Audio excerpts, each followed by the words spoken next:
বলবো, আমি একটু শুদ্ধ বাংলাতে কথা বলবো না, কিন্তু আমার 100% বিশ্বাস আপনাদেরকে আমি অন্তরের একটু কথা ঢুকাইয়া দেওয়ার সুবিধা আমি গ্রহণ করব।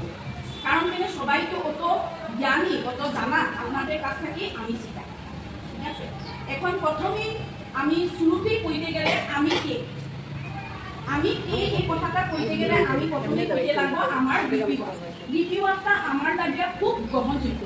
বহুতেই জানে কিন্তু কই একজনে জানে না, তবেও আমি এই কথাটা এই লাগিয়া যে রিভিউয়ারটাই আমার কতটুক আমার রিভিউয়ারের সাহায্যে আমি গ্রহণ করতে পারছি, আমার মানে এই দিনটার কথা আমার বুঝার ক্ষমতা নেই। আমি কোনোদিনে এই কথাটা বলতাম, কারণ আমার দীক্ষা ন্যায় হয়ে গেছে 25 বছর, কিন্তু আমি 25 বছরে চিন্তা করতে পারছি না 2 বছর ভিতরে আপনারা ধন সম্পত্তি পালেই কি ঠাকুরে দিয়েছেন না, ছোট কথার মধ্যেও বহুত কিছু খুঁজিয়ে পাওয়া যায়।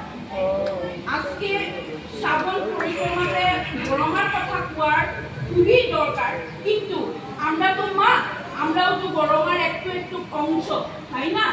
তাই আমি আমার কথাকে বলার সুবিধা করছি, কারণ রিভিউয়ারের মাধ্যমে আমার কাছে 25 বছরে অত আবদ্ধ করিয়া রাখলো রিভিউয়ারটা গিয়া এই 5 জন গুরুমণি আমার ঘরে যদি যাইতো না, আজকে আমি এই জায়গায় উপস্থিত হইতে পারতাম।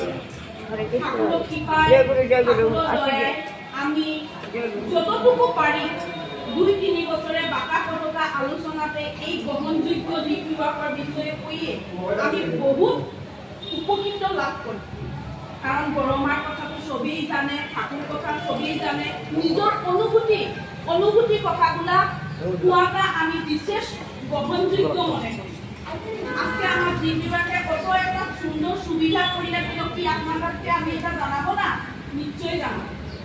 কারণ আমি স্কুলে যাইতাম খাইতাম এরকম একটা, এই ভালো করে পড়াশোনা করলে যে লেটার পাওয়া যায় বা স্টেট মার্ক পাওয়া যায় এগুলা আমি জানতাম। ঠিক ঠাকুর ধরিয়াও আমি যতটুকু মানে ভালো লাগছে আমার ছোট কথায় আমি বহুত উপকৃত হয়েছি। তার একটা উদাহরণ আমি দিই। আমরা মনে করি ঠাকুরের কত আমরা পুঁজি, কত কিছু দিই, আসন ভরাইয়া আমরা প্রসাদ দিই, আসন ভরাই, কিন্তু ঠাকুরের দিকে আমরা কিচ্ছু করি না। কিন্তু না, একটা ছোট ঘটনা আমি না কইতে পারছি না। একজন যেমন